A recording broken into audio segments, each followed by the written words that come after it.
जी, नमस्कार। हाँ, नमस्कार जी। हम बातचीत कर रहे हैं लेखक आलोचक बंधु कुशावर्ती जी के साथ लखनऊ से।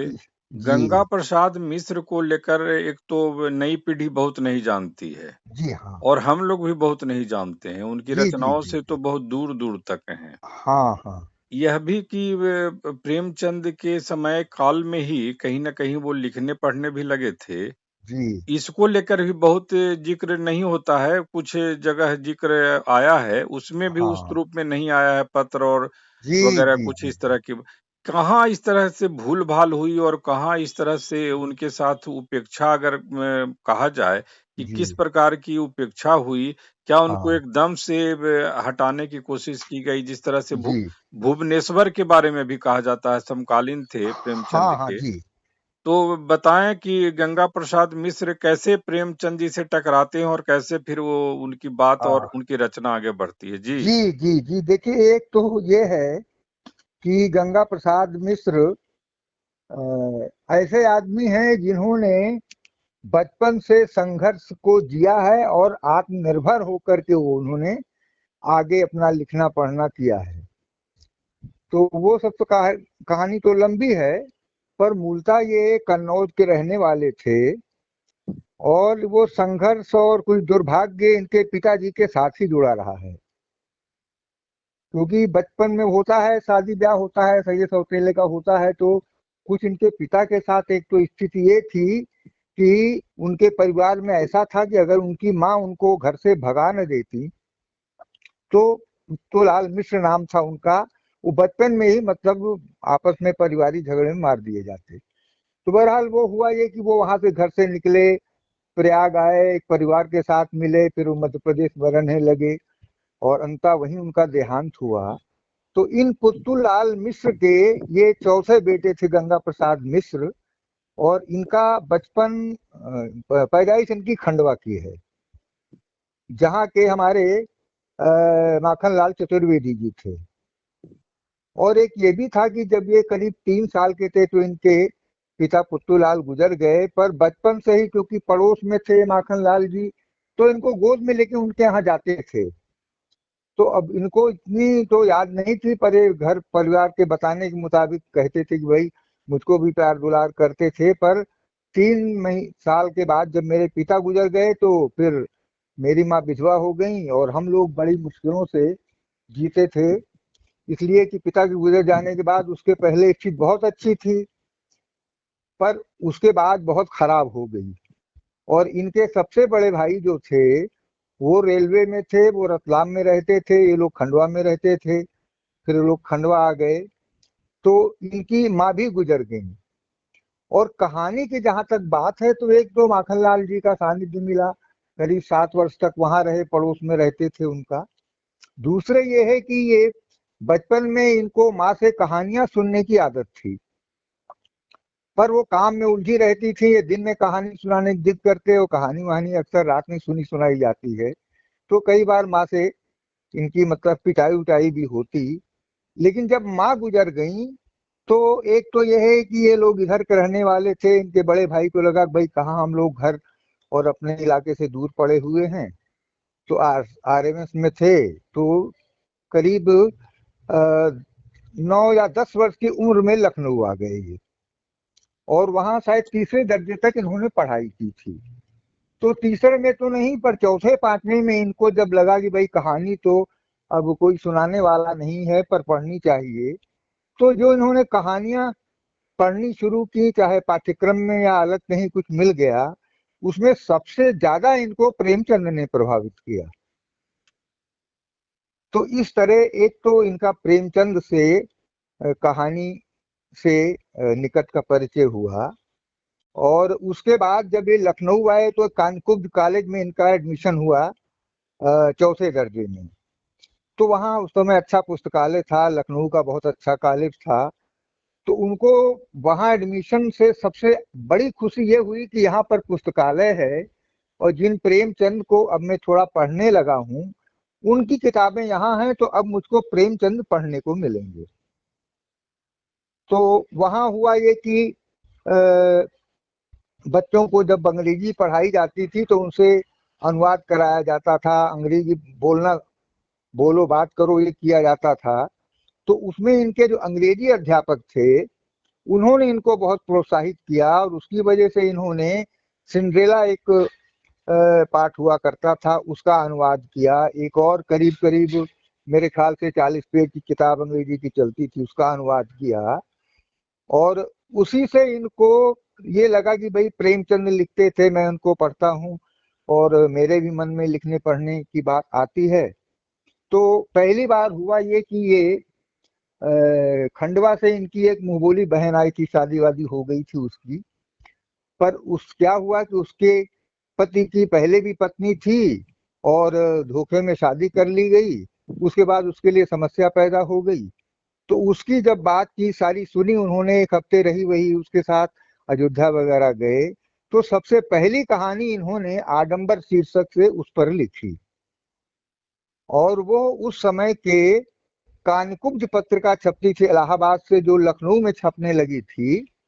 तो ये शायद 1934 की बात है।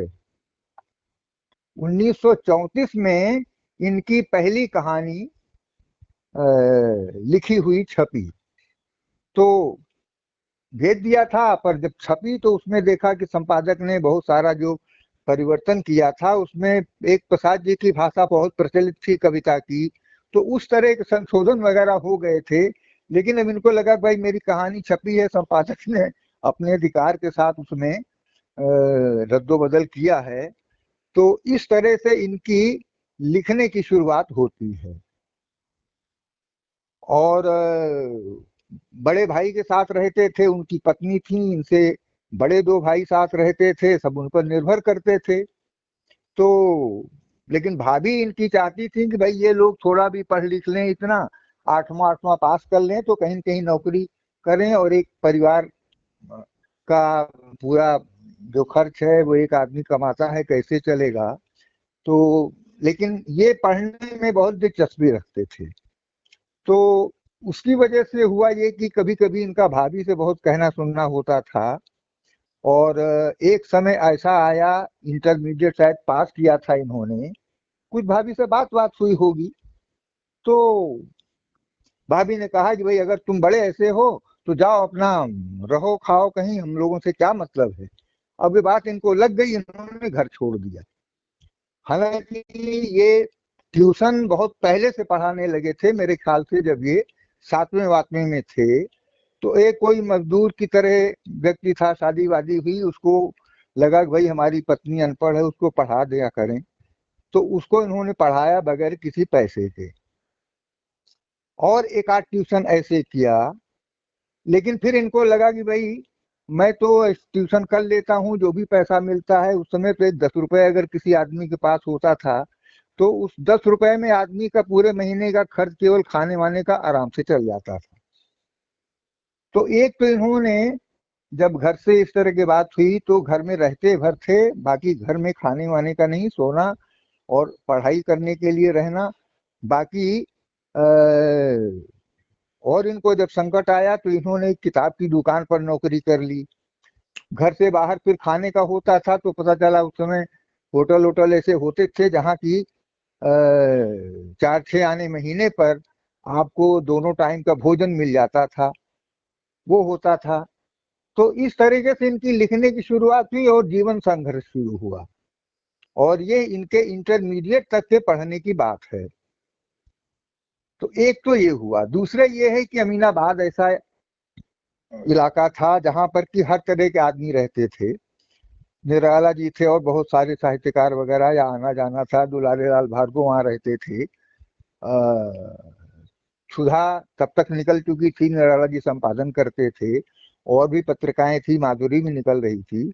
तो उस समय ऐसा माहौल था कि लिखने पढ़ने वाले को, मेहनत करने वाले को, चाहे पढ़ने वाले को अगर संघर्ष का मादा है तो उसको इतना मिल जाता था कि वो लिखना पढ़ना कर सकता है, जीवन चला सकता है। तो ये इनकी शुरुआती स्थिति थी। और क्योंकि संघर्ष का गहरा मादा था इनके अंदर, उससे कभी घबराए नहीं। ट्यूशन इतना मिल जाता था तो इन्होंने लिखा है कई जगह कि भाई उस समय ट्यूशन का सीजन हुआ करता था, जुलाई अगस्त सितंबर अक्टूबर नवंबर तक, जब तक हाफ ईयरली एग्जामिनेशन नहीं होता था तब तक ट्यूशन बहुत नहीं मिलता था। फिर बच्चा कमजोर है तो क्या है, तब लोग बच्चे के ट्यूशन की फिक्र करते थे, तो प्रेमचंद नवंबर से दिसंबर से कहानी लेकर कैसे के। मुलाकात होती है प्रेमचंद से? जी।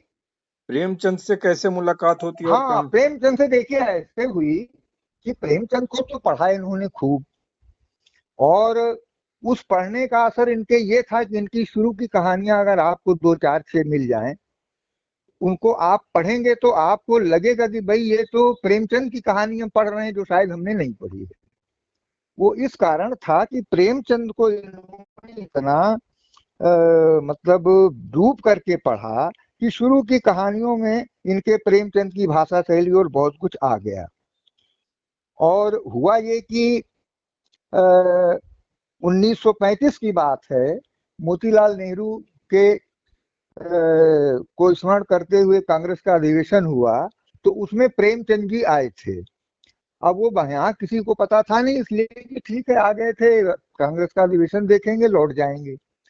रामविलास जी उस समय मुस्लिम पढ़ते थे, निराला जी से भी उनकी उठक बैठक अच्छी थी, इनसे भी बात मुलाकात थी। तो वो रामविलास जी, निराला जी और ये तीनों ने तय किया कि चलते हैं मोतीलाल नेहरू नगर। वहां पहुंचे तो देखा कि साहब सामने प्रेमचंद जी हैं। अब निराला जी प्रेमचंद जी थे तो उसमें इन लोगों के बोलने की कोई वो था नहीं, उनकी अपनी बातचीत होने लगी, हाल खबर होने लगी। अब वो ज्यादा देर तक रामविलास जी को बर्दाश्त नहीं हुआ, अपनी भी बात कहनी थी, और उनको सबसे ज्यादा उतावली इस बात की थी कि उनके साथ जो गंगा प्रसाद मिश्र हैं, तो वो प्रेमचंद के बहुत घनघोर पाठक हैं। ये वो प्रेमचंद को बड़े उत्साह से बताना चाहते थे। तो उन्होंने बीच में हस्तक्षेप किया कि बाबूजी देखिए हमारे साथ ही गंगा प्रसाद मिश्र हैं, और अब तक इन्होंने आपका जितने छपा हुआ जो है उसमें जितना मिला है वो लगभग सब इन्होंने पढ़ लिया है। तो प्रेमचंद को बड़ा आश्चर्य हुआ कि भाई कोई 16-17 साल का लड़का है और मुझको वो मतलब पसंद करता है, इतना पढ़ लिया। उन्होंने 5-7 सवाल किए, वो जवाब मिले। निराला जी जवाब सुन के हंस रहे थे, ये एहसास करके कि भाई देखिए प्रेमचंद जी मेरे साथ के लोग इस तरह के हैं। खैर उसके बाद फिर अपना जो भी घंटे आध घंटे रहे हों, बात मुलाकात हुई हो, लेकिन उसके बाद फिर प्रेमचंद जी अपना जाना था वो चले गए जहां भी, और ये लोग चले आए। तो एक ये पहली मुलाकात का किस्सा है ये प्रेमचंद से। और निराला जी से तो खैर बहुत नजदीकी, इसलिए कि अमीनाबाद में ये भी रहते थे, पास पड़ोस में निराला जी भी रहते थे। तो निराला जी तो लुंगी पहने अमीनाबाद में नंगे बदन या बनियाइन पहने टहला करते थे। खा रहे हैं, कोई मिल गया तो उसको खिला पिला रहे हैं, पैसा देने का अगर जरा भी हिम्मत करता तो उसको वहां दिखा देते कि मैं हूं तो पैसा देने के लिए तुम क्या हो। तो इस तरह की बहुत सारी चीजें निराला जी के बारे में थी, उसका भी इनको बड़ा अनुभव है।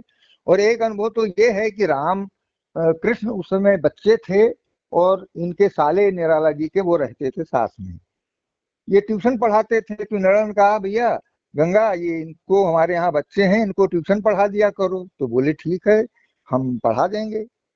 पढ़ाया, और उसके बाद निराला जी को ये हुआ ज्यादा दिन तो पढ़ा नहीं, वो साले उनके चले गए। लेकिन ये है कि निराला जी इनको कुछ पैसा नहीं दे पाए।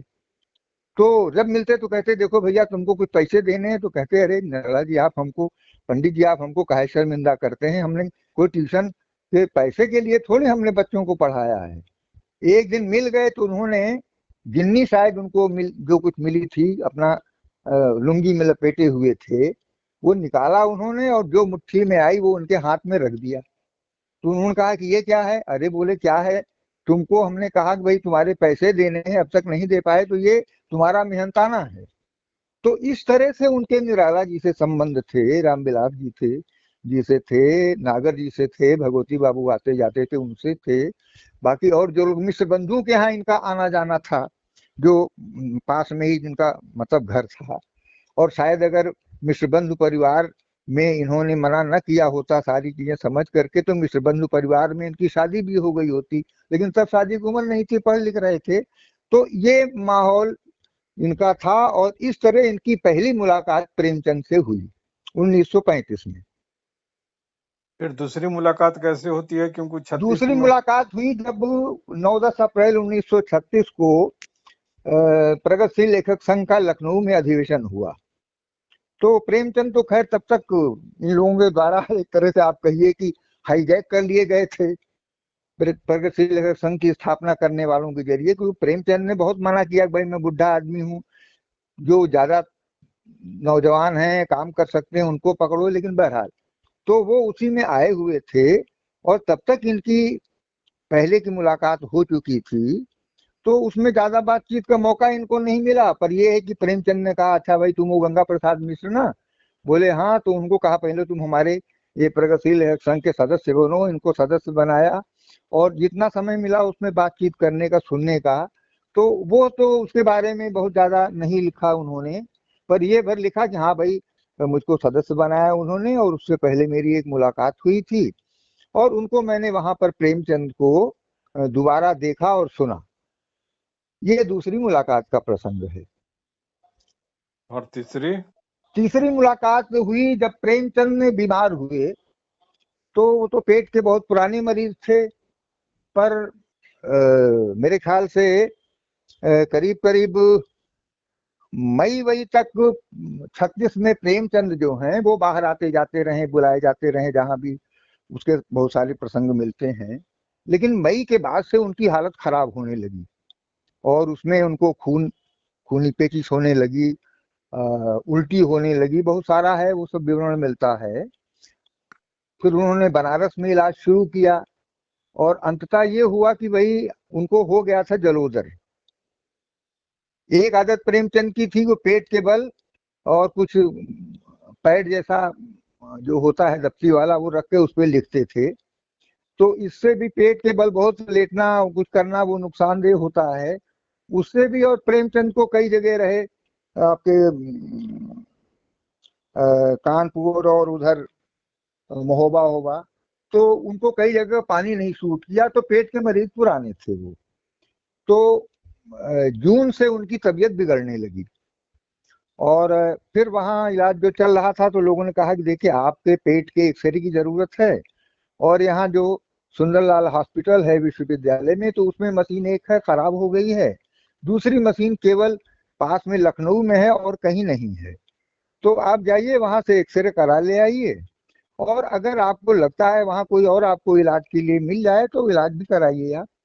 तो यहाँ आए वो, तो वो रुके जयनारायण निगम के एक संबंधी रहते थे लाटूस रोड पर। तो क्योंकि पहले से परिचय था उनके यहाँ रुके, बहुत कमजोर थे लेकिन उनको लड़का उनका था जहाँ रुके थे, तो उससे कहा भैया देखो मैं आया हूँ अब अपना इलाज उलाज कराना है लेकिन मुझे एक नाम याद आ रहा है गंगा प्रसाद का। तो वो शायद यूनिवर्सिटी वगैरह में पढ़ते हैं और एक दो बार की हमारी मुलाकात है, तो मैं मिलना चाहता हूँ। तो तुम अगर पता कर सको तो बस इतना कह देना कि प्रेमचंद आए हैं और तुमको मिलने के लिए बुला रहे हैं। तो उनके साथी ने जा करके, पड़ोस में रहते थे, और जाकर के कहा तो इनको विश्वास नहीं हुआ कि प्रेमचंद जैसी बड़ी शख्सियत, एक दो मुलाकात हमारी है और वो हमको मिलने के लिए याद कर रहे हैं। तो उन्होंने कहा तुम मजाक कर रहे हो भाई, हम प्रेमचंद हमसे कैसे मिलने को बुलाएंगे? बोले नहीं भाई बीमार हैं मेरे यहाँ रुके हैं और उन्होंने तुम्हारा नाम लेकर के कहा भाई खोज वोज करके हमको जरा कह देना तो अच्छा लगेगा हमको मिलना। तो खैर जब ये गए तो देखा वो बेचारे पेट वेट फूला हुआ था, लेटे थे। पर इनको देख करके बड़ी खुशी हुई, इनको बड़ी तकलीफ हुई कि हम अब प्रेमचंद से मिल रहे हैं तो कैसी हालत में मिल रहे हैं। लेकिन उसके बाद से ये हो गया कि एक तो प्रेमचंद को था भाई बीमार है तो किसी के घर में रह करके क्यों करें, तो पास में बहुत सारे होटल थे जहां लोग रुकते थे, वो किसी होटल में रहने लगे। श्रीपत राय आए हुए थे साथ में। और उसके बाद से जब तक करीब 15-20 दिन रहे प्रेमचंद लखनऊ में, उन 15-20 दिनों में मतलब रोज 24 घंटे में कम से कम 7-8 घंटे समय तो गंगा प्रसाद मिश्र का प्रेमचंद के आसपास और उनसे बातचीत करते, उनका काम धाम करते, उनको सुनते हुए बीतता था। और इसकी कुछ बातों की चर्चा अमृत राय ने अपने कलम का सिपाही के आखिरी हिस्से में की है, 2-3 पन्ने में। तो इसलिए अगर उतनी बड़ी किताब में 2-3 पन्ने के बीच में 2-4 प्रसंग गंगा प्रसाद मिश्र का आता है, तो किसी को ये मानने में कठिनाई नहीं होनी चाहिए कि प्रेमचंद से गंगा प्रसाद मिश्र की मुलाकात हुई थी। तो वहां देखिए एक बड़ा अच्छा प्रसंग है। उन्होंने कहा भाई मुझको पिकनिक पेपर्स पढ़ना है कहीं से, तुम इंतजाम हो जाए तो दे दो। तो वो ला करके दे दिया, प्रेमचंद ने पढ़ा लौटा दिया। उनको बहुत पाबंद खाना खाना पड़ता था, साग और खिचड़ी या इस तरह की। तो एक दिन श्रीपत राय बिल्कुल गरम गरम खिचड़ी बना के ले आए, गंगा प्रसाद मिश्र भी गए थे। तो श्रीपत राय ने कहा बाबूजी देखिए ताजी ताजी खिचड़ी है और खा लीजिए, ठंडी हो जाएगी तो आपको भी अच्छी नहीं लगेगी। तो वो उखड़ गए, बोले क्या यार रोज घास भूसा खिचड़ी खिलाते हो। अरे खिचड़ी में जब तक अचार चटनी दही घी ये सब ना हो, खिचड़ी कोई खाने की चीज है। तो गंगा प्रसाद मिश्र को ये लगा कि भाई अरे ये तो हमारे घर में मिल जाएगा। बोले बाबूजी अभी मैं जाता हूँ और लेके आता हूँ। जब तक श्रीपत राय रोकते और प्रेमचंद कुछ कहते तब तक वो गए और लेके आए, खाया वाया उन्होंने। ऐसे एक दिन इनके सहपाठी ने बता दिया आकर के कहीं कि भाई प्रेम ये तो लिखते हैं कहानी आपकी तरह। तो अब प्रेमचंद को पता नहीं था। जब उस दिन पहुंचे ये तो उनका भाई देखो गंगा मैं तुमसे बहुत नाराज हूँ। अब इनको बड़ी हालत खराब हुई कि मैंने कौन सी गलती कर दी, क्या चूक हो गई कि मतलब आते ही शिकवा शिकायत कर रहे हैं। तो बड़ी हिम्मत करके बोले बाबूजी मुझसे क्या गलती हुई। तो बोले कि गलती, अरे तुम कहानियां लिखते हो, आज तक तुमने मुझको नहीं बताया और मेरा सारा पढ़ रखा है। तो बोले अरे मैं क्या कहता, मैं आपके सामने कोई हैसियत रखता हूँ कि मैं भी लिखता हूँ। तो बोले देखो ऐसा है कि मैं लखनऊ रहा हूँ, मुझसे लखनऊ लफाजिम नहीं हाको, जाओ और अपनी कोई कहानी ला करके सुनाओ। जब ये उन्होंने बिल्कुल अल्टीमेटम जैसा दे दिया तो गए। उस समय लखनऊ विश्वविद्यालय की प्रतियोगिता में, कहानी की प्रतियोगिता में इनकी कहानी पुरस्कृत हुई थी। तो वो ले आए ये सोचकर कि अगर नहीं भी उनको पसंद आई तो ये कहने का हक बनेगा कि हाँ प्रतियोगिता में दिया था और इसको कोई एक पुरस्कार मिला है उसमें। अब वो कहानी पढ़ने लगे। दहेज पर कहानी थी, एक ऐसी लड़की की जिसके माँ बाप गुजर गए हैं, फूफा या मामा यहाँ पली है और लोग उसकी शादी करके अपने अपने घर से मुक्ति चाहते हैं। दहेज लेन देन होता था, वादा कर लिया, नहीं दिया। रात में जो कुछ निपटा, बाप नाराज हो गया, बोले हम जो है वो विदाई नहीं कराएंगे और हम सुबह बारात लेके लौट जाएंगे। बारात लेके लौट गए तो रात में जो इतने सारा खुशी का माहौल था सब था, दिन में पता चला सुबह सुबह वो सब मातम छाया हुआ है वहाँ, सारा माहौल तो इसका जो वर्णन किया था गंगा प्रसाद मिश्र ने कहानी में कि साहब वो अलाव जो है वो रात में जला था, ठंडा हो गया है, उस पास में कुत्ता बैठा है और वो कुरेद रहा है कि उसमें कुछ गर्मी मिले और कुछ मजदूर बैठे हैं, वो अपना आग खोद करके अपनी चिलम भरने की कोशिश कर रहे हैं। सामियाना ये सब लगा था, वो सब बिल्कुल सब उखड़ पुखड़ गया है। तो उनका अरे तुमने बहुत अच्छा लिखा है, पढ़ो और पढ़ो। इस तरह शाबाशी की उन्होंने, कहानी पसंद आई।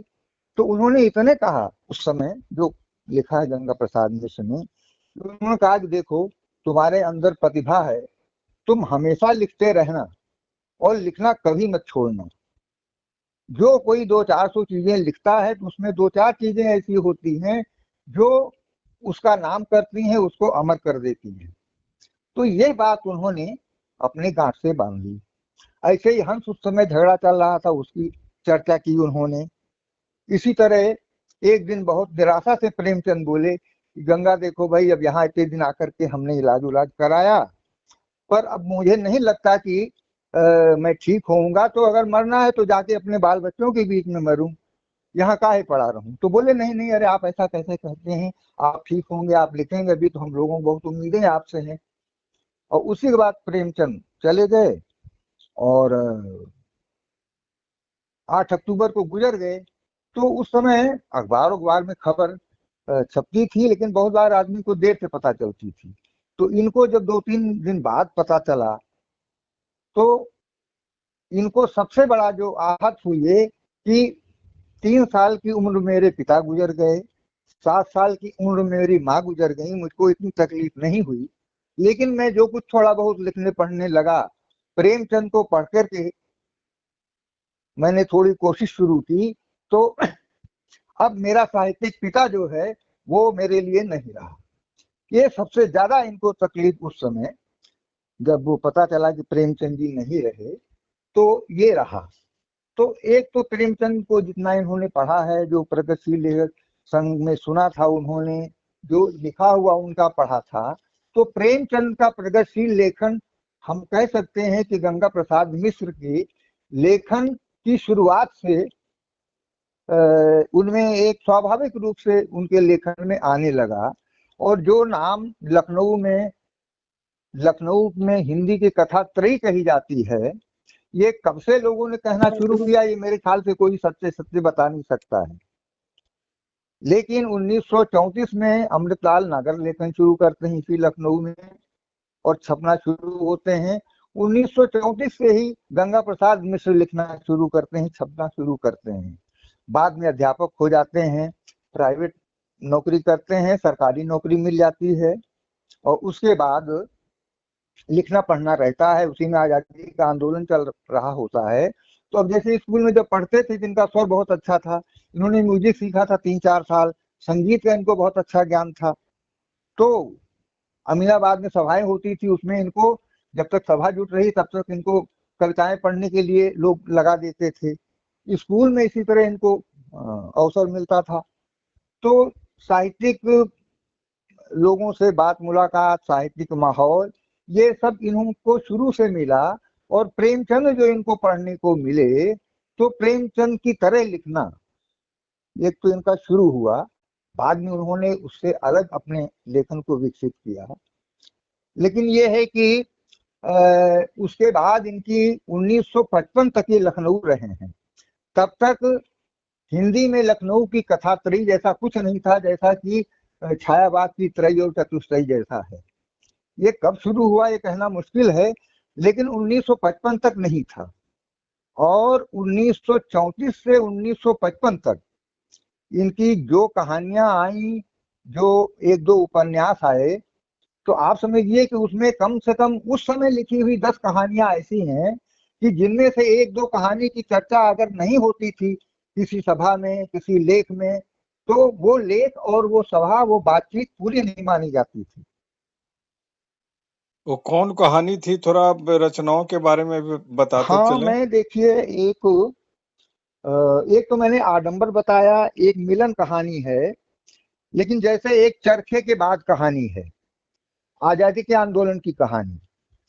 दूसरे एक और, उस समय द्विवेदी परिवार होता था लखनऊ में, वो कांग्रेसी परिवार था। उसमें 4 भाई थे, चारों कांग्रेस के आंदोलनों में जुड़े रहते थे।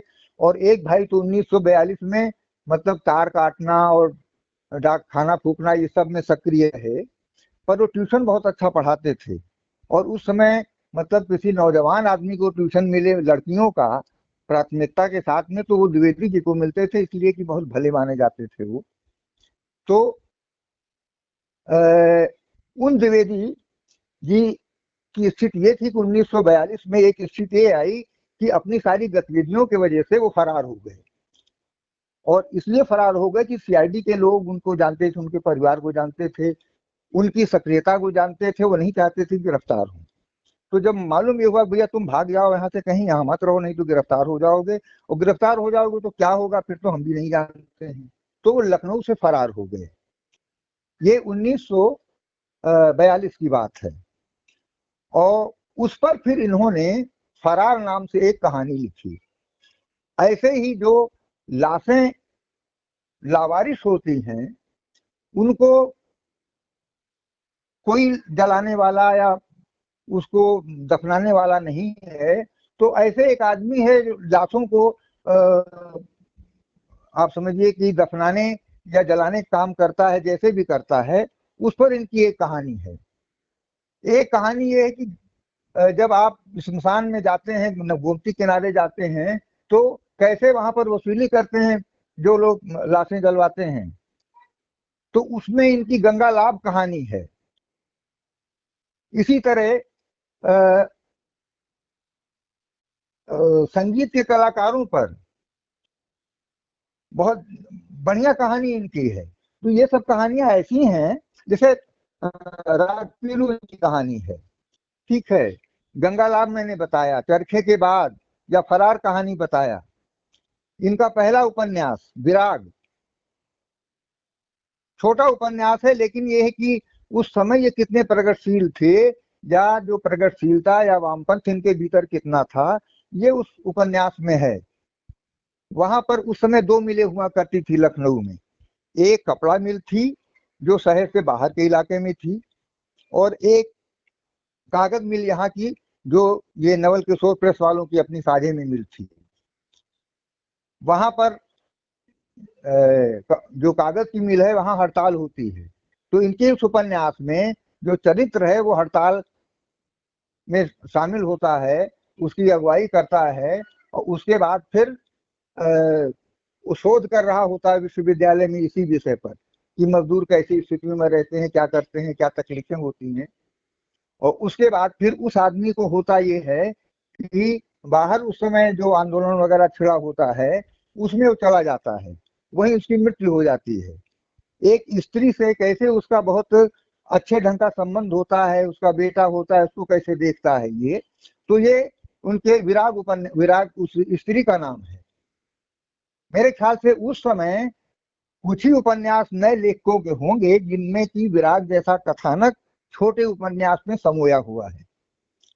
तीसरे, ये संगीत का मैंने बताया कि सीखा था बाकायदे इन्होंने।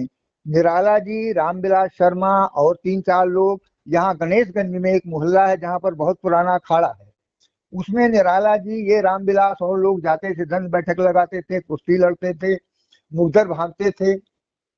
तो इस तरह के माहौल में गंगा प्रसाद ने शुरुआती जीवन और लेखन सारी चीजें की हैं। तो जैसे मैंने आपको कुछ कहानियां बताई, अब दिक्कत ये है कि एक इनकी कहानियों का बहुत अच्छा संकलन है, मेरी प्रिय कहानियां, खुद इन्होंने छापा था। तो उसमें कल शायद मैंने कोशिश की थी निकाल करके रखने की, लेकिन वो कहीं रख गया। उसमें सचमुच इनकी जो है बहुत ही स्तरीय कहानियां हैं, 10-12 कहानियां। अच्छा, एक और मजे की बात है कि रेडियो स्टेशन जहां भी खुला है वहां नाटक होते थे, कविताएं पढ़ी जाती थी, वार्ताएं होती थी, लेकिन कहानी नहीं प्रसारित होती थी। 1939 में लखनऊ में रेडियो स्टेशन खुला, उसमें फड़ीर जी भी रेडियो में आए। निराला जी के नाते इनसे मिलना जुलना था, और उस नाते उनको लखनऊ, अच्छा चूंकि ये आत्मनिर्भर थे, ट्यूशन करते थे, तो इनको रेडियो में मुलाकात हुई तो वहां कहानियां लिखनी शुरू की। जब वहां गए तो बोले भाई हम कहानी तो नहीं, लेकिन हम वार्ता लिख करके लाओ, कुछ नाटक लिख के लाओ तो प्रसारित करेंगे। तो बोले भाई कहानियां क्यों नहीं करेंगे, बोले कि वो स्पोकन वर्ड में हमारे यहाँ नहीं आता है। तो बोले भाई कहानी तो कहने की कला मानी जाती है, सुनाने की कला मानी जाती है, और आपके रेडियो में मतलब स्पोकन वर्ड नहीं मानी जाती कहानी। तो बोले कि ठीक है, हम इस पे नहीं कर सकते हैं, हमको ऊपर दिल्ली से जा करके लिखना पड़ेगा या बात करनी पड़ेगी, मीटिंग होगी, हम जाएंगे, और अगर वहां बात मान ली गई तो आपकी कहानी प्रसारित करेंगे। और बात वहां मान ली गई तो आकाशवाणी लखनऊ से आकाशवाणी के इतिहास में हिंदुस्तान के पहली कहानी गंगा प्रसाद मिश्र की प्रसारित हुई है। वहां का दूसरा अनुभव ये है कि उस समय रमा प्रसाद ढिल्डियाल पहाड़ी आ गए थे हिंदी का कार्यक्रम देखने के लिए। इन्होंने कहानी लिख करके दी, तो पता चला कि उन्होंने बहुत काट छांट करके लंबी कहानी छोटी कर दी। ये जब गए तो बोले कि भाई कहानी तो तुम्हारी हमने देखी, ठीक है, हमने देखो काट वाट के हमने कम कर दिया है समय के लिहाज से। तो बोले आप भाई मुझसे बताते ना, और आपने मेरी कहानी कैसे, पता नहीं कैसे क्या काट छांट के कर दिया। तो बोले कि अरे प्रेमचंद जी ने मेरी कहानियां काट छांट के छापी हैं। तो बोले भाई आप प्रेमचंद थोड़ी हैं। कहानी या लेख में जो अधिकार, जो समझ किसी बहुत अच्छे संपादक की होती है या लेखक की हो सकती है, आप कैसे मान लेते हैं कि आप में वो समझ है। तो उनसे बहस हो गई। खैर उसके बाद कहानियां इनकी प्रसारित हो रही। मेरे ख्याल से अवधि में बहुत लिखा इन्होंने लखनऊ आकाशवाणी पर, नाटक बहुत लिखी, वार्ताएं लिखी, 1955 तक जब तक रहे, और बाहर भी रहे, इनको यहाँ लखनऊ आकाशवाणी के कार्यक्रम मिलते रहे। उसके तो बाद इस तरीके उसके बाद उसके बाद हुआ ये कि ये 1941 में इनको सरकारी नौकरी मिल गई हरदोई में, जो पास में था, करीब 100 किलोमीटर के आसपास। तो वहां ये जाकर के रहने लगे, और छुट्टियों में इतवार के दिन या और छुट्टी होती थी लखनऊ चले आते थे, लेकिन लखनऊ में संबंध बना हुआ था। वहां पर एक बार राम नारायण मिश्र गए, काशी नागरी प्रचारणी सभा के संस्थापक थे। किसी के यहाँ गए थे, शादी वादी थी, तो उस परिवार से इनका भी परिचय था, तो मिले राम नारायण मिश्र जी। इनसे बातचीत हुई तो उनको लगा कि भाई ये तो अभी नई उम्र के हैं, लिख पढ़ रहे हैं, तो इनसे तो कुछ किताब उताब छपने के लिए लेना चाहिए।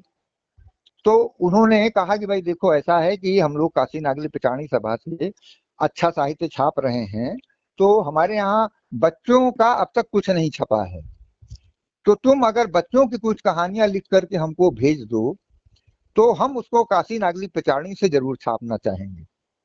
तो इन्होंने उनके आग्रह पर 8 या 10 कहानियां लिख करके भेजी, और जो बिगुल नाम से वो कहानी संग्रह का नागरी प्रचारणी सभा से मेरे ख्याल से 44-45 के आसपास छपा होगा। फिर ये लखनऊ वापस लौट आए। यहाँ एक हुसैनाबाद उस समय हाई स्कूल था, उसमें रहे। फिर लखनऊ से संबंध बन गया, पूरे साहित्यिक वातावरण से बन गया। फिर इनका तबादला झांसी हो गया, वहां रहे। फिर लखनऊ, यहाँ जुबली कॉलेज है, उसमें फिर आ गए यहाँ। फिर तो ये 1955 तक इस तरह इनका लखनऊ से सीधा संबंध बना रहा है। उस समय तक यशपाल जी जो हैं वो 1937 में आए हैं लखनऊ। भगवती बाबू नवजीवन के संपादक होकर के 1950-51 में आए हैं। तो एक तरह से आप कह सकते हैं कि अगर हम लखनऊ की कथा त्रयी कहें, तो वो 1950-51 से बनती है। लेकिन तब लखनऊ में, हिंदी में लखनऊ की कथा त्रयी जैसा कुछ नहीं था, छायावाद की तरह।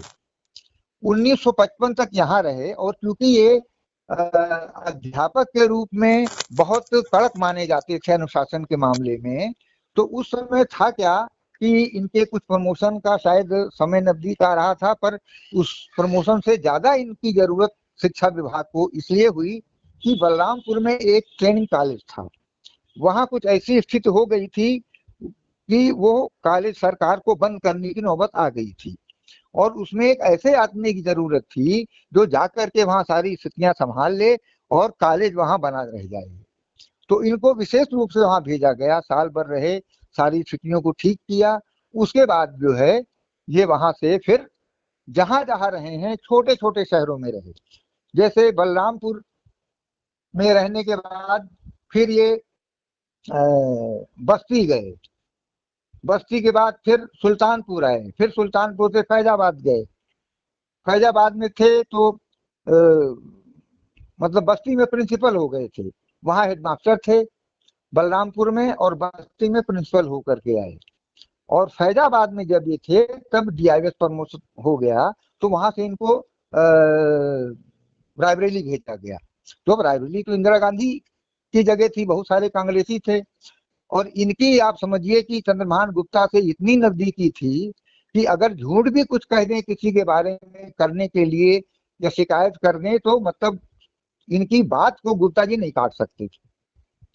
लेकिन जब ये गए रायबरेली, तो वहां के कांग्रेसी कुछ आहत हो गए, स्कूल के किसी उसका मामला था स्वीकृति वगैरह का, तो नियम पूरे नहीं थे, उन्होंने नहीं किया उसको। अब उसकी वजह से उनकी शिकायत इंदिरा जी तक पहुंच गई। इत्तेफाक से इंदिरा जी आई तो इनकी पेशी करा दी गई। तो इंदिरा ने कहा भाई तुमको क्या दिक्कत है?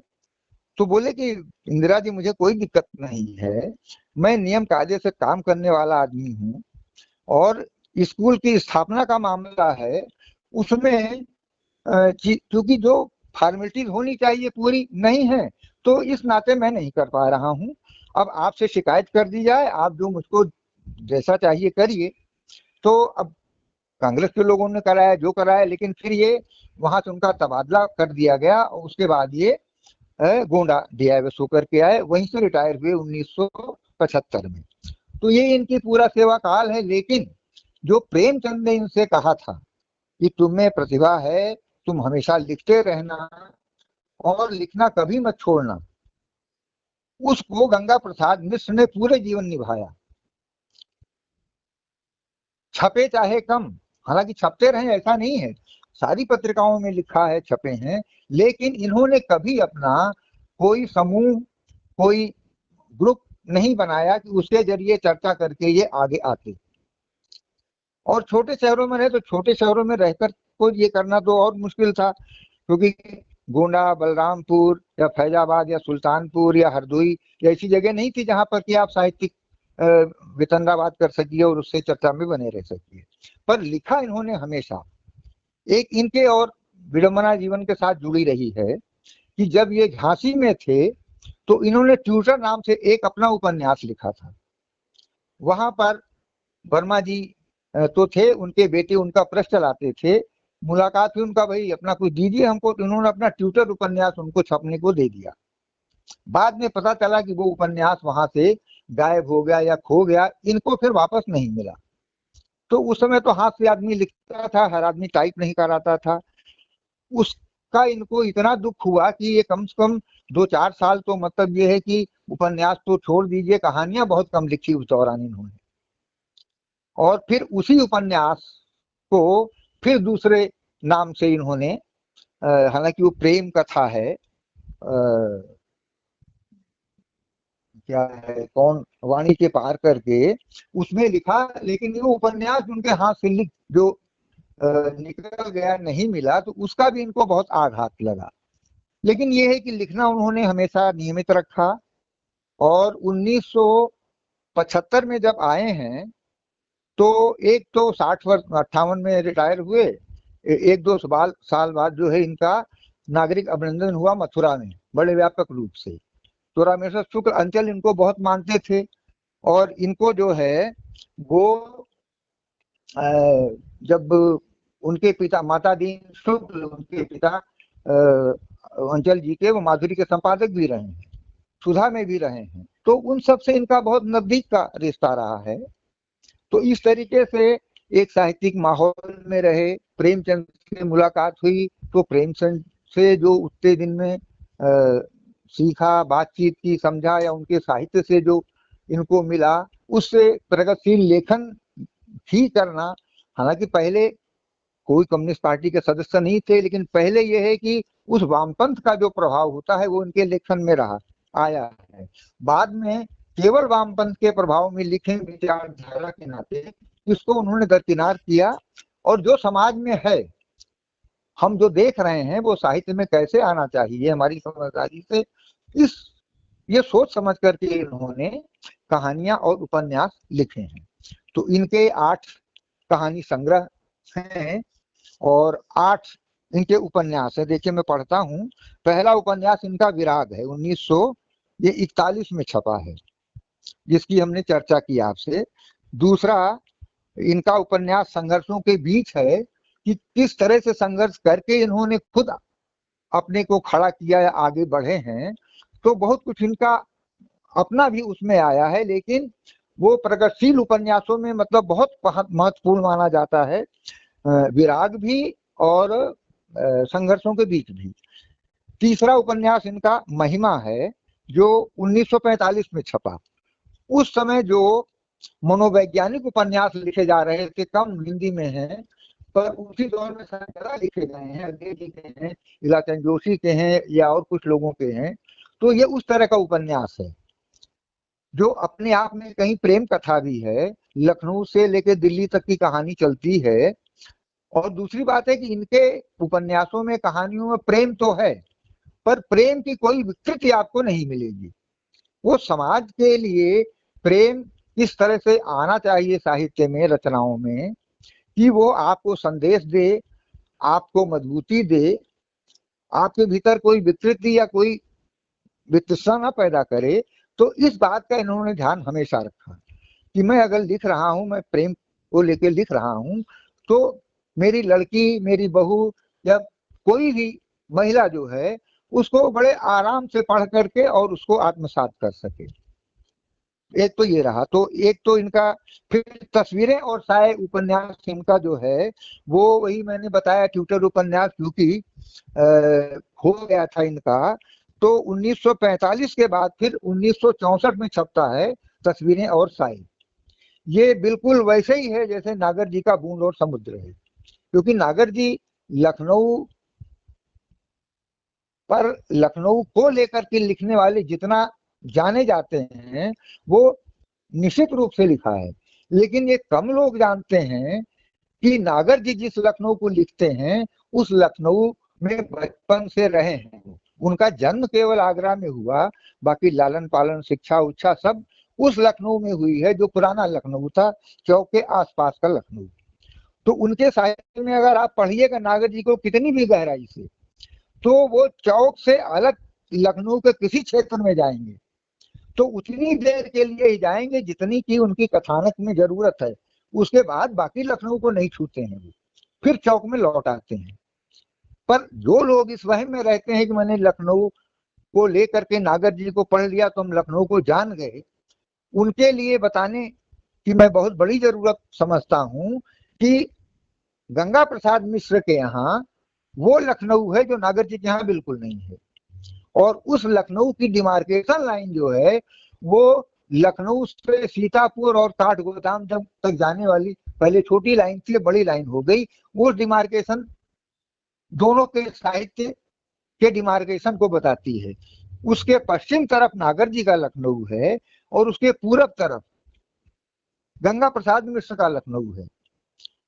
दोनों की आपको बोली भाषा एक लगेगी, लेकिन जैसे वो कहते हैं ना कि कोस दो कोस पर पानी बदलता है, बोली बदलती है, 4 कोस पर पानी बदलता है, वैसे लखनऊ जो आपको चारबाग में जो लखनऊ है वो लखनऊ चौक में नहीं है, फर्क है उसके माहौल में, बोलचाल में, लोगों के स्वभाव में। तो उस रेलवे लाइन के पूरब के लखनऊ के कथाकार हैं गंगा प्रसाद मिश्र।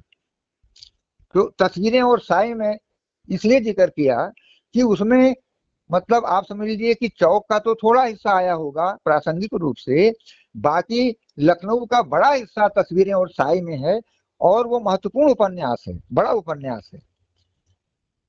इसके बाद इनका एक और उपन्यास आता है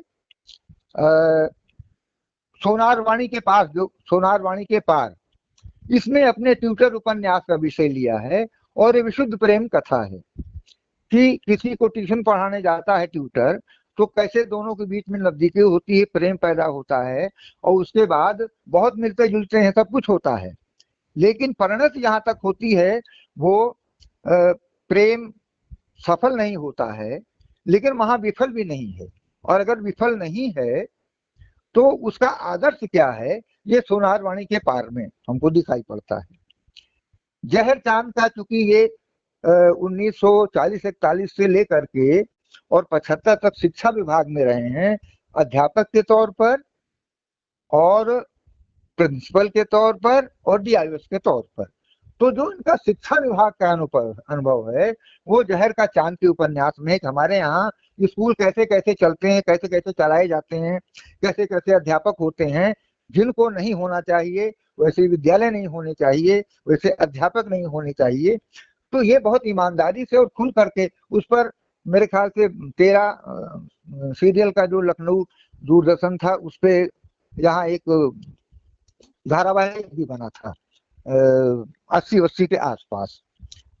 इसके बाद इनका बहुत महत्वपूर्ण उपन्यास है मुस्कान है कहाँ। देखिए हमारे यहाँ बच्चों को लेकर के साहित्य लिखना हो या बच्चों को लेकर समझदारी हो, ये बहुत तो अच्छी नहीं है लोगों में। मुस्कान है कहाँ ये लिखने लगे तो उस समय अंतरराष्ट्रीय बाल वर्ष बीत गया था और साल भर खूब चर्चा हुई, तो इनको लगा भाई बच्चों को लेके एक उपन्यास लिखा जाए, उसमें प्रगतिशील चेतना भी हो, बच्चों की समस्याएं हों और क्यों बच्चे कैसे पिछड़ जाते हैं, क्या उनके साथ अत्याचार होता है, वो सारा विषय उसमें है। तो जब उन्होंने लिखा उखा तो उन्हें लगा भाई इसको मैं लिख तो रहा हूं लेकिन उपन्यास नहीं बन रहा है ये। तो जब पूरा हो गया उसकी भूमिका लिखी उन्होंने, तो उन्होंने लिखा भाई मैंने ये उपन्यास तो लिख लिया, लेकिन ये उपन्यास है, मैं इसको नहीं कह सकता हूँ, और मैं इसको अकविता और अकहानी की तरह उपन्यास की श्रेणी में रखूंगा। तो अपनी लिखी हुई चीज को अस्वीकार करना या उसके बारे में दो टूक कहना, ये गंगा प्रसाद मिश्र के यहाँ बहुत रहा है। और तो अंतिम जी जी, अंतिम उपन्यास की थोड़ी चर्चा हम कर देते हैं। वो है रॉन्ग साइड। है क्या कि ये बहुत अच्छे खिलाड़ी थे, क्रिकेट के, फुटबॉल के, वॉलीबॉल के, लाहौर तक के मैच खेलाए हैं आजादी के पहले के दौर में, जब ये टीचर थे या विद्यार्थी थे।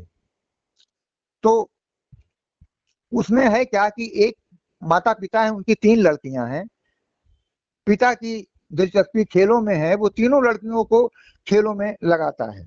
माँ को उससे बहुत होता है भाई तुम क्या कर रहे हो, लड़कियां शादी ब्याह होकर अपने घर परिवार में जाएंगी, वहां इनको कहाँ खेलने को मिलेगा। बोले देखो मेरे यहाँ जब तक हैं बच्चियां मेरे तरह से रहेंगी, जिस परिवार में जाएंगी और जहां इनको जैसे करने को मिलेगा वैसा करेंगी ये। तो उसमें पहली लड़की की शादी हो जाती है, वो नेशनल लेवल तक, इंटरनेशनल लेवल तक जाना चाहती है, नहीं जा पाती, इसलिए कि उसकी शादी हो जाती है।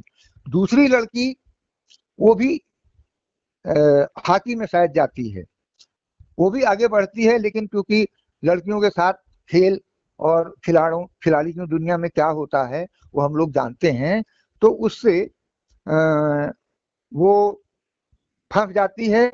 और फिर जो प्रेम होता है उसके एक कोच से, फिर कैसे विफल होता है उसकी कहानी है।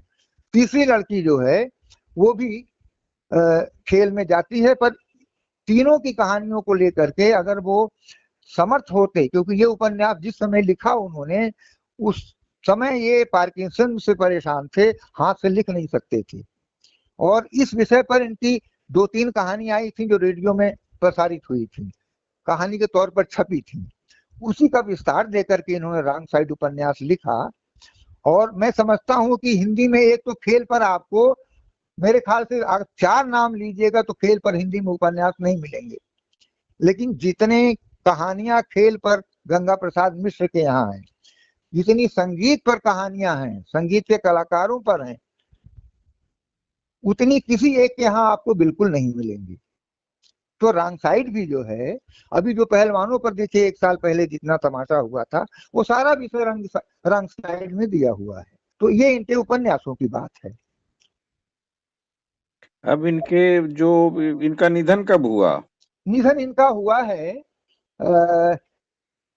देखिए 28 जनवरी 1917 तो इनकी पैदाइश है, और 24 दिसंबर 1998 को इनका निधन दिल्ली में हुआ।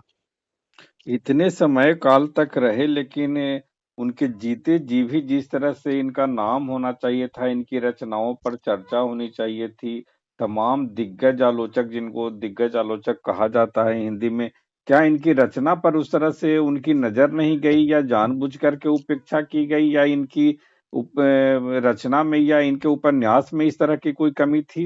नहीं नहीं, आखिरी देखिए सवाल। ऐसे है, जब इनका रत्नावली छपना तय हुआ तो इनके 4 बेटियां थीं। चारों को इन्होंने मतलब एक एक खेल में बहुत सिद्धस्त किया, फिर शादी वादी हो गई। तो जैसे इनके उपन्यास की परिणत हुई है, वैसे बच्चियां भी अपना शादी ब्याह के करके गई और अपने घर परिवार में हो गई। तो इनकी जब रत्नावली छपनी हुई तो सबसे पहले तीसरा खंड छपा उसका, क्योंकि सारी सामग्री इकट्ठा की जा रही थी, इकट्ठे देना संभव नहीं था। तो तीसरे खंड में इनके लेखन पर आलोचना, समीक्षा और उस सब पर चर्चाएं हैं। अब मैं देखिए इसमें आप का को नाम पढ़ रहा हूं उनके, उस पे डॉक्टर पीताम्बर दत्त बड़थवाल, एक प्रगतिशील उपन्यास विराग, ये पीताम्बर दत्त बड़थवाल ने लिखा है। मेरी प्रिय कहानियां, डॉक्टर भगीरथ मिश्र ने इस पर लिखा है। विराट की आशातीत सफलता, रामविलास शर्मा का लेख है। उसके बाद संघर्षों के बीच पर एक पूरा यथार्थवादी उपन्यास, अमृत राय का लेख है। प्रकाश चंद्र गुप्त ने भी विराट पर लिखा है। तस्वीरें और साय पर भी प्रकाश चंद्र गुप्त ने लिखा है। लक्ष्मी नारायण लाल ने गंगा का प्रसाद, जीवन और लेखन दोनों इसमें है। खरे खरे और उदार जीवन की गूंज एवं ऊष्मा, डॉक्टर सुरेश अवस्थी ने लिखा है, दिल्ली में रहते रहे। संघर्षों के बीच पर कांतिचंद सोनरिक्शा ने लिखा है, जो कहानीकार सोनरिक्शा थी उनके पति। इसी तरह संघर्षों के बीच पर श्रीलाल शुक्ल ने लिखा है। और मजेदार बात यह कि श्रीलाल शुक्ल इनके विद्यार्थी रहे कानपुर कॉलेज में। एक आकाशवाणी से समाचार पढ़ते थे यज्ञदेव पंडित, वो इनके एक आध दो लोग और खिलाड़ी रहे हैं। तो इनके मतलब पढ़ाए हुए बहुत सारे लोग बहुत जगह पहुंचे हैं, पर उसको लेकर के कभी इन्होंने कोई अहम पाला हो या बहुत चर्चा की हो, क्योंकि उसमें ये विश्वास ही नहीं रखते थे। उसके बाद ओंकार शरद ने बड़े भाई शीर्षक से लिखा है। मदन गोपाल गुप्त ने लिखा है तस्वीरें और साय पर। सोनार वाणी के पार पर इनके बड़े दामाद दयाशंकर शुक्ल ने लिखा है। इनके एक दामाद संघर्षों के बीच जयप्रकाश जी ने लिखा है उस पर। गंगा प्रसाद मिश्र निबंधकार के रूप में श्री राम नागर। शशिभूषण सिंघल ने शैक्षिक जीवन का अविस्मरणीय दस्तावेज जहर चांद का। प्रगतिशील कहानीकार गंगा प्रसाद मिश्र वेद प्रकाश अमिताभ। उदय शंकर श्रीवास्तव गंगा प्रसाद मिश्र समीक्षक के रूप में। इसी तरह जहर चांद का और कथाकार गंगा प्रसाद मिश्र प्रेरणा और परिणति। मिश्र जी की कथा दृष्टि, इस पर इंदु शुक्ला इनकी बड़ी बेटी का है। वासुदेव तिवारी ने बिंबात्मक भाषा और लोचदार लय के कथाकार। रॉन्ग साइड में स्त्री पक्ष, इनकी बेटी है मंजू शर्मा, उन्होंने लिखा है। मिश्र जी की कहानियां कमलेश शुक्ल, जयनारायण तिवारी विराग पर लिखा है। और विराग पर बाबूलाल पांडे इनके शिक्षक रहे हैं, प्रिंसिपल रहे हैं कानपुर कॉलेज में, उन्होंने लिखा है। शत्रुघ्न शिक्षक रहे हैं, कहानीकार रहे, उन्होंने लिखा है। लोक संवेदना के कुशल चितेरे पुरुषोत्तम छंगाणी, ये गुजरात के हैं। महाराजिन कहानी इनकी जो प्रेमचंद को सुनाई थी, तो उस पर डॉक्टर दयाशंकर दुबे ने लिखा है। और अशोक चंद यहाँ लेखक बहुत अच्छे कहानीकार हैं, कवि हैं। सरलता से संप्रेषित करती रचनाएं, उनकी कहानियों पर लिखा है। रॉन्ग साइड के बावजूद, ये इनके उपन्यास पर मेरा लेख है ये। और श्रीयुत कृष्णदत्त त्रिपाठी नारी हृदय, ये भी शायद उसी उपन्यास पर है।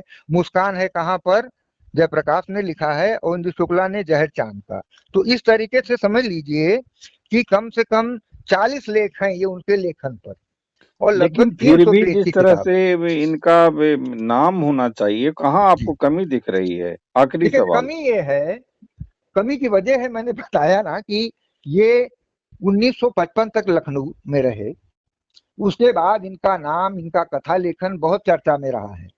लेकिन फिर ये छोटे छोटे शहरों में रहे और अपने को चर्चा में लाने के लिए कभी किसी तरह की पहल इन्होंने नहीं की। लेखन अपना करते रहे, छापते रहे। तो आप तो जानते हैं हिंदी साहित्य में अगर आप ये तरकीब आपको ना आती हो चर्चा करने की और अपने भरोसे रहिए, तो बहुत आप चर्चा में आ जाएंगे, आप को शायद निराशा मिलेगी। लेकिन उस निराशा को कभी इन्होंने, और एक जो बहुत महत्वपूर्ण बात रही इनके साथ में कि सिद्धांतों के बड़े कट्टर आदमी थे ये। इस मामले में कि अनुशासन विद्यालय में हो, तो जो अनुशासन है वो मतलब कोई कितना भी इनका मित्र हो, कितना भी चाहता हो, लेकिन उस अनुशासन के दायरे में आएगा तो जो इनका व्यवहार उसके साथ होगा वही एक सामान्य बच्चे के साथ होगा। उसका एक उदाहरण बताता हूं मैं आपको। सुल्तानपुर में प्रिंसिपल थे एक हरदत्त शुक्ल थे डॉक्टर। उनके पूरे परिवार से, बच्चों से इनके घर में आना जाना था, उनका इनके घर में आना जाना था। उनके बच्चे खेल खेलते थे, हॉकी, बैडमिंटन, ये सारा कुछ। और साइंस साइड के विद्यार्थी थे हरदत्त शुक्ला के लड़के सतीश शुक्ल, इंटर में साइंस साइड में पढ़ रहे थे और फेल हो गए। फेलियर्स नहीं लिए जाते थे जीआईसी में, तो सारी कोशिश कर डाली, सारा संबंध लोगों ने, और लोगों ने जाके कहा कि मिश्र जी भाई इतने आप लोगों के संबंध है। बोले देखो संबंध अपनी जगह है, लेकिन मैं जिस जगह बैठा हूँ, मैं अगर इनके साथ पक्षपात करूंगा तो मुझे दूसरे के साथ करना पड़ेगा, 4 लोग और आ जाएंगे। तो जो मेरा सिद्धांत है, मैं जिंदगी में मैंने उससे कभी समझौता नहीं किया। तो और दूसरे ये सतीश की खासियत ये थी कि निराला जी के जो इनके नीरज जी के गीत जो उसमें प्रचलित थे फिल्मों में ना, वो सतीश जब गा देते थे तो आप समझिए कि वो वही गा रहा है जिसने फिल्म में गाया है। और जब स्कूलों में कार्यक्रम होता तो समझ लीजिए कि सतीश बुलाए जाते कि चलो भैया अभी टाइम है कार्यक्रम शुरू होने में, तुम जरा नीरज जी के गीत सुनाओ। तो वो सतीश जो ये भी कमी पूरी करते थे, लेकिन फेल हो गए तो एडमिशन नहीं हुआ उनका। ऐसे बहुत उदाहरण है उनके साथ में। तो आपने जो समय निकाला उसके लिए आपका बहुत बहुत आभार। हाँ, हम लेकिन लोग इन पर इतना फिर और इतना बात कर जरूर लेंगे। कहेंगे कि इतना कुछ लिखने के बाद भी, हालांकि हिंदी में ऐसे तमाम लेखक हैं जो बहुत लिखे हैं, बहुत ज्यादा जी लिखे हैं, लेकिन एक रचनाकार के रूप में उनको जितना याद किया जाना चाहिए, उनका जितना नाम होना चाहिए, उसकी भारी कमी है। मतलब नई पीढ़ी तो क्या, नई पीढ़ी के पहले वाली भी पीढ़ी, जैसे इतनी पत्रिका निकलती है, उस समय भी निकलती जिस समय 98 के आसपास उनका निधन हुआ, 98 जी में जी जी। इतनी पत्रिका निकलती है, लखनऊ से ही निकलती है, लेकिन मुझे याद नहीं है कि कोई कोई रचना उन पर या कोई आलोचनात्मक काम मुझे देखने को मिला हो। नहीं, बस मैं दो चार लाइन में खत्म कर दूंगा। देखिए, ये लखनऊ में आए रहे, पढ़े, लेखक बने, लखनऊ छोड़ के नहीं जाना चाहते थे। इनका अपना मकान था, भाइयों में बट गया था, लेकिन इनका बेटा दिल्ली चला गया और क्योंकि इनको पेंशन मिलती थी उसमें अपना चलाते थे। पर बेटा जब गया तो माँ पर उसने बड़ा दबाव बनाया कि भाई आप लोग आ जाइए। इनको इनका मकान लड़के ने बिकवा दिया और इनको मजबूरन दिल्ली जाना पड़ा, वहीं देहांत हुआ उनका। उसी तकलीफ से गंगा प्रसाद मिश्र लखनऊ गए हैं, जिस तकलीफ के साथ बाबुल मेरो नैहर छूटल जाए ये वाजिद अली शाह कलकत्ते गए हैं। ये उनकी लखनऊ, और इसीलिए आप समझिए कि अगर मैं कहता हूं ये लखनऊ के कथा चतुष्टय हैं, ये यशपाल जी ने भी कहा है, वो हम लोग कभी आगे बातचीत कर लेंगे। लेकिन ये है कि उस चतुष्टय में इनको त्रयी के आगे जोड़ करके वो कमी आज तक नहीं पूरी की गई। मुझे पता चला, मैंने पढ़ा है, 8 खंडों में रत्नावली है इनकी। और दूसरी बात देखिए कि इन्होंने रिटायरमेंट के बाद लगभग उतना ही लिखा है जितना सेवा में रहते हुए लिखा है। 8 खंडों में रत्नावली छपी है। कोई भी रत्नावली इनकी एक को छोड़ करके जो करीब 300 पेज की है, वो 400-600 पेज से कम की नहीं है। तो आप अंदाज लगाइए कितना लिखा होगा।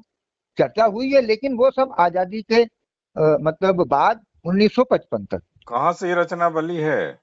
ये दिल्ली से छापा है एक गौरव बुक्स ने। तो हम लोग आगे भी इनकी रचनाओं हाँ, पर, हम इनके लोग बात किए कर गए सकते योगदान हैं। पर बातचीत करेंगे। बिल्कुल बिल्कुल बिल्कुल। लेकिन ये बातचीत से यही लगा कि इनको भूलते जाने का एक प्रयास किया गया है, और इनके लेखन से कहीं न कहीं लोगों को किस प्रकार की नाराजगी रही, संपादकों से लेकर तमाम वरिष्ठ लेखकों तक जी की, वो भी आगे मैंने हम लोग बातचीत में उस पर भी हाँ, विमर्श हम लोग करेंगे। बातचीत करेंगे। पर ये ऐसे लेखक थे जिन्होंने प्रेमचंद के लेखन की प्रगतिशील परंपरा को मतलब पूरी हिम्मत के साथ में, पूरे मनोयोग से लिख करके आगे बढ़ाया है। और बहुत सारे प्रगतिशीलों ने भी उपेक्षा की है। एक तो मैंने सूची आपको पढ़ दी जो नहीं, इनके ऊपर प्रेमचंद की लिखा। परंपरा में जिनको कहा जाता है, जिसमें जी तमाम आप जान रहे हैं कि रेणु वगैरह जितने तमाम लोग आ जी जाते जी हैं, जी जी जी। लेकिन उसमें गंगा प्रसाद मिश्र का तो नाम कभी आते हुए मैंने नहीं सुना। देखिए, दो स्कूल हैं हिंदी कहानी में आजादी के पहले, प्रेमचंद स्कूल और प्रसाद स्कूल। ये प्रेमचंद स्कूल के कहानीकारों में पहले के मतलब बीए तक पढ़ाए गए हैं ये, ऐसा नहीं है। लेकिन ये है कि अब तो ये भी मुझे आप अगर जानकारी डंका न नहीं है कि बजाइए। किसी पाठ्यक्रम में, किसी विश्वविद्यालय के, किसी कॉलेज के या किसी स्कूल अब में ये तो गंगा हमने प्रसाद कभी मिश्र बहुत, का नाम है। अब मैं ये तो नहीं कह पाऊंगा, और ये शायद खुद कोशिश उन्होंने इसलिए भी नहीं की कि वो इस तरह से अपने को आगे लाने के उस पक्ष में नहीं थे। एक काम इन्होंने जरूर किया, वो इनकी एक गद्य पारिजात नाम की पुस्तक इंटरमीडिएट में चलती थी, काफी समय तक चली है। वो इन्होंने पाठ्यपुस्तक के तौर पर तैयार की थी।